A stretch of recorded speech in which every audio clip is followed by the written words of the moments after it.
जी साहब को भी प्रोजेक्शन, कुछ ऑफिसर ऐसे थे जिनके डेली वेजेस से एलर्जी थी या डेली वेजेस के लिए पर दिल में क्या उनको खुन्नस थी, खुंदक थी, वो निकाल के चले गए। अब नए चीफ सेक्रेटरी साहब आए हैं, नया निजाम पॉजिटिविटी है। जो चीफ सेक्रेटरी साहब हमारे आए हैं, उनके फादर भी जब चीफ इंजीनियर ऑफिस यहाँ पे था, उनके फादर यहाँ चीफ इंजीनियर रहे। अचानक काम के जहाँ 100 लीटर किसी घर में पानी लगता था, वहाँ 400 लीटर पानी के वार हाथ धोजिए, अपना आप साफ करिए। ये केंद्र की तरफ माननीय प्रधानमंत्री जी ने भी कहा था और हमारी सरकार भी कह रही थी, डॉक्टर भी एडवाइस कर रहे थे। लेकिन हमारे टैंकर के साथी हों, उन घरों में पानी डालते रहे जहां कोविड के पेशेंट थे। वो डेली वेजरी 90% काम करता रहा। तब इनको लोगों को या जो जो लोग एडमिनिस्ट्रेशन के कहते हैं, वो लोग तब वर्क फ्रॉम होम कर रहे थे। दूसरा जो आपने पहले सवाल किया कि आपको कितनी उम्मीद है, देखिए माननीय होम मिनिस्टर साहब से उम्मीद हमेशा है, रहेगी, जब तक हम लोग रेगुलाइज नहीं हो। जितने भी उनके दौरे रहेंगे, उन दौरों में हमें उम्मीद रहेगी, क्योंकि यूटी डायरेक्ट उनके कंट्रोल में है। और हम ये उम्मीद करेंगे कि उनको भी इस इंसानी मुद्दे को हल करना चाहिए, ना कि इसको कानून की नजर से या एडमिनिस्ट्रेशन की तरफ से, या कुछ लोग गुमराह आज भी कर रहे हैं। हमने पीछे सुना कि कुछ उनको कह रहे हैं कि 1 लाख के करीब है। हम ये कहते हैं कि 60,000 जो डेली वेजर 2014 में जो माननीय प्रधानमंत्री साहब के सामने रखा गया था, आज वो 40-42,000 रह गया, कम हो गया, या वो 60 साल का रिटायर हो घर चला गया। अगर आप बाकी लोगों को हमारे साथ जोड़ोगे, हम किसी के विरोधी नहीं है, हम डेली वेजर की बात करने, हम उस 60,000 की बात करें, आज वो कम होके 40-42,000 रह गया। लेकिन कई पॉलिटिकल लीडर जो हैं, शायद बीजेपी के हैं, आज केंद्र में कह जाके कह रहे हैं 1 लाख लोगों का मसला है। तो हमारी आपके माध्यम उन लीडरों को भी ये रिक्वेस्ट है, गलत प्रोजेक्शन मत करिए। अगर हमारा भला नहीं कर सकते, हमारे लिए बुरा मत कीजिए, क्योंकि वक्त आपका भी आने वाला है आगे इलेक्शन में। दूसरा नंबर, अगर आप अपनी बात नहीं कर सकते तो मैनिफेस्टो अपने उठा के ले जाइए, अमित शाह जी के सामने रखिए कि ये डिमांडें हमने इलेक्शनों में की है, इनकी डिमांड जायज है और पूरी कीजिए। दूसरा, उनको ये भी बताइए कि पीडीपी बीजेपी की कोalition जब सरकार जम्मू कश्मीर बनी, जब स्टेट था, तो एक एसआरओ लूला लंगड़ा एसआरओ 520 बना था, जिसको आज भी बीजेपी अपना लागू नहीं करवा सकी। उससे पहले पीएचई हो या बाकी डेली वेजर में जो लागू होता एसआरओ 64 था।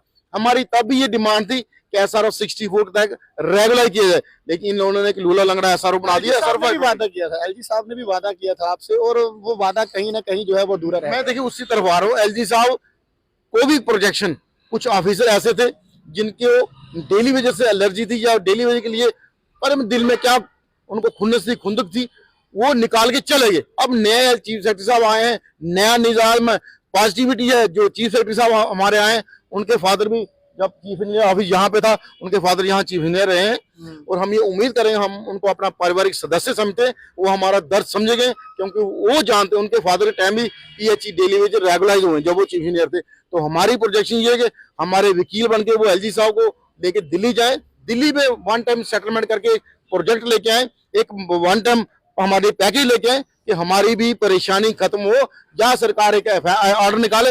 हमें डेली वेजर की जरूरत नहीं है, हमारा पेंडिंग है, हम कोई और काम कर लें। जी, प्रधानमंत्री नरेंद्र मोदी कहते हैं जो सबसे पीछे कतार में खड़ा है ना, ये सरकार उसकी सुनती है, ये सरकार उनकी सुनती है जो बॉर्डर पे गांव बैठे हैं। यहाँ तक मुझे लगता है पीएचई डेली वेजर्स में ज्यादातर लोग जो है, यहाँ तक मेरी अपनी सोच है, गाँव से हैं। किस तरह से आप लोगों का घर चलता है, जिस तरह से आप लोग पिछले कई देर से 500-600 दिनों से लगातार मांग कर रहे हैं कि हमें जो है वो रेगुलाइज किया जाए, पर घर किस तरह से चलता है, जरा ये बताएं हमारे। देखिए सर, मैं आपको एक बात बताऊं, हम जितने लोग आपको दिखाई देते ना इस एजुकेशन को लीड करते, उनको मैक्सिमम को घर से सपोर्ट है फाइनेंशियली। किसी को भाई सपोर्ट कर रहा है, किसी को फादर सपोर्ट, किसी को मदर सपोर्ट कर रही है, किसी की बीवी को काम कर रही है, किसी के बच्चे इतने जवान हो गए कि बच्चे अपने माँ बाप को सपोर्ट कर रहे हैं। ठीक है, बात आई गांव देहात की, मैक्सिमम लोग हम जो हमारे पीएचई डेली वेजर हो या बाकी डेली गरीब घरों से आते हैं, इस उम्मीद पे सोशल पिछले 28 साल से बर्दाश्त करें, कल ना आज ना कल हम लोग रेगुलराइज हो जाएंगे। लेकिन आज की हालत ये, ना हम घर के रहे ना घाट के रहे, बच्चे भी जवान हो गए, वो कहते कौन सा काम कर रहे हो, आपकी वजह से समाज में हमें जिल्लत उठानी पड़ती है, आपकी वजह से हमारे लोगों को सोशली इकोनॉमिकली हम वीक हो गए, सोशली वो कहते तुम्हारा बाप डेली वेजर है। कुछ साथी हमारे ऐसे जिन्होंने हमें ये पूछा, यार कुछ होगा या नहीं होगा, मैं छोड़ दूं जॉब, मेरी बेटियां हैं वो जवान हो गई, उनके कल रिश्ते में प्रॉब्लम आएगी, ये हालत है सोशली भी हम। मेरा एक बड़ा अहम सवाल रहेगा, सरकार ने कई सारी स्कीमें निकाली हैं, क्या डेली वेजेस को वो स्कीमें जब लेनी हो तो इतनी बात तो नहीं उठती कि आप नौकरी करते हैं आपको ये स्कीम नहीं मिलेगी, चाहे वो प्रधानमंत्री आवास योजना की बात हो, तमाम जितनी स्कीम है उनका लाभ मिलता है।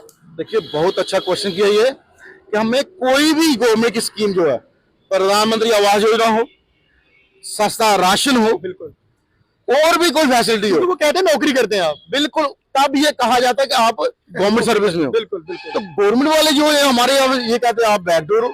आप जाएं तो जाएं कहां?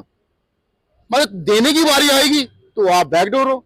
अगर सरकार की स्कीम से हमें कुछ लेना हो तो हमें वहां से भी कुछ नहीं मिलता। हमारे कई साथी किराए के मकानों में रहते, उनके पास अपनी जगह भी नहीं है।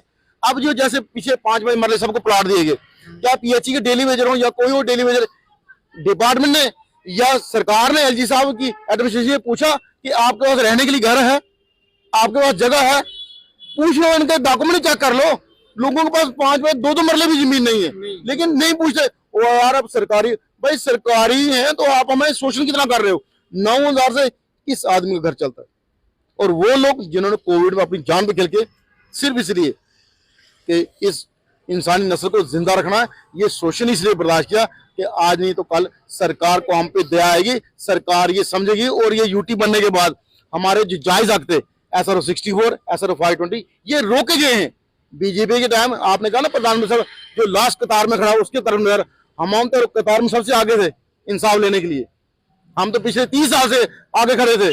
जब माननीय प्रधानमंत्री जम्मू कश्मीर के इंचार्ज थे, वो कई बार यहाँ धरना में, उनको पूरा हमारा मसला पता है, लेकिन शायद वो भी भूल गए या उनके सामने ये बात पहुंच नहीं रही है, क्योंकि वो भी जम्मू का, आप जानते जब भाजपा के थे वो इंचार्ज रहे जम्मू कश्मीर। तो ये मसला आज का नहीं है, ये 94 का मसला शुरू हुआ है।